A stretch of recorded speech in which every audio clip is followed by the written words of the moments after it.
Poštovani gledalci, dobrodošli u dozvoljenu zonu broj 7. Ovog puta smo napravili neku novu varijantu, jedan ambijent koji nije baš uobičajen za naše emisije. Došli smo kod gospodina Ace Čupića u kancelariju. Naime, mi smo njegovi gosti i sad ćemo da uradimo jedan lep projekt koji se zove istraživačko novinarstvo, ali tako? Pa da, prošli put smo o istraživačkom novinarstvu samo pričali, a sada ćemo malo da ga prikažemo i u praksi.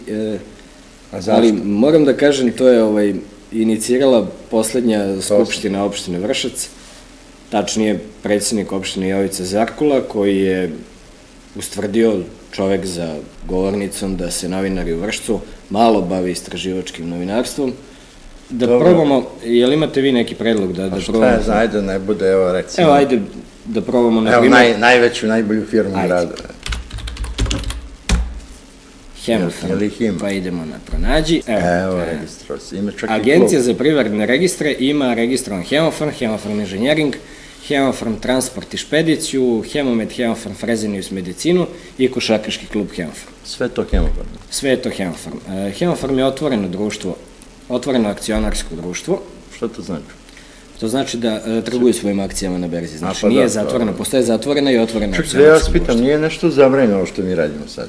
Pa nije, možda nas neko da tuži, recimo, ovo su Hemofarm da nas tuži što mi otvaramo ove podatke. Ovo su javni podaci koji su dostupni svima. Evo možete da vidite ovde, 28.8.1998. Hemofarm se registrovao kao akcionarsko društvo. Evo sad možete ovde da vidite osnivače. Ko su osnivači? U ovom slučaju osnivača nećete moći da vidite, vidjet ćete samo da je upisan akcijski kapital, zato što je Hemofarm registrovan kao akcionarsko društvo na osnovu odluke Skupštine Hemofarm. Ali možete da vidite, na primjer, zastupnike. Samo malo dok otvori. Evo, zastupnik je gospodin Miodrag Babić, funkcija predsednik koncerna. Ja sam to znao. Da. Možete da vidite upravni odbor. Predsednik upravnog odbora je takođe Miodrag Babić. On je i predsednik koncerna i predsednik upravnog odbora. Neki bi to rekli da su potiruće funkcije, u ovom slučaju verovatno nisu. Prvi od članova upravnog odbora je Nikola Stanković.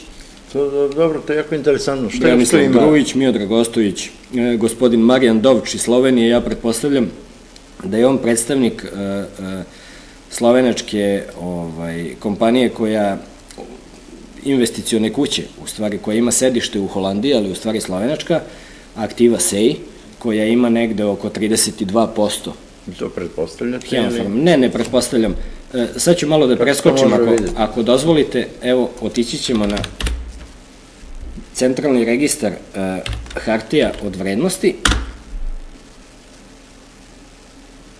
koji tu jasno pokaže. U desnom uglu sredine imate naziv emitenta. Samo ukucate Hemofarm. Da, on je emitao akcije i sad vidite i ovo će vam tačno dati, prvo izbaci Hemofarm, uhvatite link i to imate i grafički prikaz, jer tako znači vlasništvo fizičkih lica je 35%, 64% je vlasništvo pravnih lica. Imate broj akcionala sa učešćem u kapitalu, broj akcionara sa učešćem u kapitalu od ukupne emisije. Ovde imate matični broj akcionara i naziv, znači redosled prvih 10 akcionara po broju akcija. Znači Aktiva koja ima 31,9, Podal AG švajcarski koji ima 14,5, da ne nabrajamo dalje. Da, a od fizičkih lica gospodin Babić ima skoro 2%, i gospodin Stanković Nikola, vratit ćemo se za moment, samo kao što vidite, gospodin Stanković Nikola je član upravnog odbora Hemofarma, tako da je... A njima pripada po određenom broju akcija članstva u upravnom odboru, zar ne? Da, ali koliko ja znam, gospodin Stanković Nikola je dobro zadužio Hemofarm i verovatno je zaslužio čovek taj broj akcija kao i gospodin Miodrag Babić.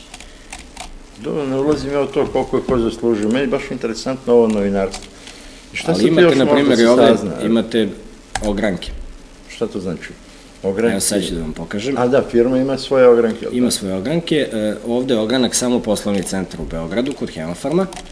Međutim, ako želite da saznate koje sve firme Hemofarm ima svoje u zemlji. Kako se to zove, sestrinske, kćerinske ili kako? Dobro, Hemofarm kćerinske firme imaju po inostranstvu i zajedničko ulaganje u mnogim firmama i to možete pronaći na Belexu. Šta je to Belex? Beogradske berze, koja je takođe dostupna. Evo sad ćete da vidite, pretraga web sajta, ukucate Hemofarm i on sad traži. Ima ga ovde direktno link, ali mi ćemo Na Belex. Na pretragu. I sad će onda izbaci Hemofarm Belex. Dobro. Evo sad ćete da vidite, znači datum podnošenja prospekta berzi i datum poslednjeg inoviranja prospekta. Ja moram skrenem pažnju, zadnji put je osvežen 13. decembra, tako da ako se umeđu vremenu za ova 3,5 meseca nešto desilo, to ću vidjeti prilikom sledećeg osvežavanja. Da, tu imate adresu, datum osnivanja, broj rešenja upisa, da ne nabrajam sad sve, kontakt, ime osobe za kontakt. Gde je spisak firmi koje posjeduje Hemofarm? Je li to njihovo pod tačkom broj 4, fabrike i predstavništvo u sastavu preduzeća. Tu ovako imate Pan Farmu, Intertref, Hemofarm Engineering, Fondaciju Hemofarm. A šta je Fondacija Hemofarm u okviru Hemofarm? Oni su vlasnici? Pa da vam kažem, Fondacija Hemofarm, meni je taj odnos Fondacije i Hemofarma AD, akcionarskog društva, mi je malo nejasan. Ja znam da je, svi zaposleni u Hemofarmu su od 1993. godine osnovali Fondaciju Hemofarm. Ali njen dalji rad, ja bi da se vratimo na Fondaciju na kraju, ako nemate ništa protiv. Baš me interesuje. Imamo Multivitu, High Team ili Hit Team, Hemomed, Hemomont, Zanini. Ovde se pojavljuje nešto što sam ja skoro video, konzorcijum Vršac. Imate Multivitu? Nemam Multivitu, ja stvarno želim. Konzumiram C vitamin. Breg DOO... Šta je to Breg DOO? Da nije ona vila gore sad valjda? Sad da vam pokažem kako ovo može da bude praktično ako se kombinuje. Hajde vidimo kako to je, ste novinar. Evo, ako iskopirat ćemo Breg, vratit ćemo se samo na stranicu koja dozvoljava unos i umesto Hemofarma ukucat ćemo Breg.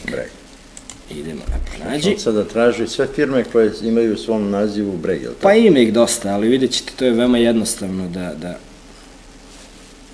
da se pronaći. Što ovo dosadno, sa 3, koliko sad? Cijel minut čekate? Pa tako, dosadno imaš. Dosadno, evo Breg. Imamo sreće, pod broj 2 je Breg iz Vršca, aktivno privredno društvo. Ima čak i neki Breg iz Valjeva, nešto, to nije to. Evo vidite, Breg je društvo sa ograničenom odgovornošću, registrovano 16.9.2003. godine, adresa nije Goranska BB, adresa je Beogradski put. Aha, to je neki Breg na Beogradskom putu. Ne, ja verujem da je to sedište Hemofarma. Trebalo bi da je tako. Evo, možete da vidite i osnivače. Znači, osnivači DOO Breg su Hemofarm akcionarsko društvo i Fondacija Hemofarm po pola. Znači, oni su vlasnici Vile Breg. Fondacija Hemofarm i Hemofarm. To čudi, mislim, šta sad? Pa ne čudi me, mislim. Dobro, ali da nije prodat umeđu vremenu. Ako je prodat, pa to nije registrovano ovde kod da se ovom kompjuteru. Pa to ne bi znao, da vam kažem, bilo bi registrovano u zabeležbama. Čekajte, šta ako vi kažete sad oni su vlasnici, a oni su ga prodali i sad vas umeđu vremenu tuže, jer vi ne znate da su ga oni prodali ili poklonili neko. Zamislite, oni ga poklone opštini i ne registruju to. Morali bi da se registruju svoje lazim, to se radi sve po propisima i moralo bi da se registruje. Verovatno ima neki rok ili nešto tako. Evo, daću vam jedan primjer. I ovde piše Beogradski put, to nije Beogradski put, to je Beogradski put. Daću vam jedan primjer. Hemofarm. Hemofarm Transport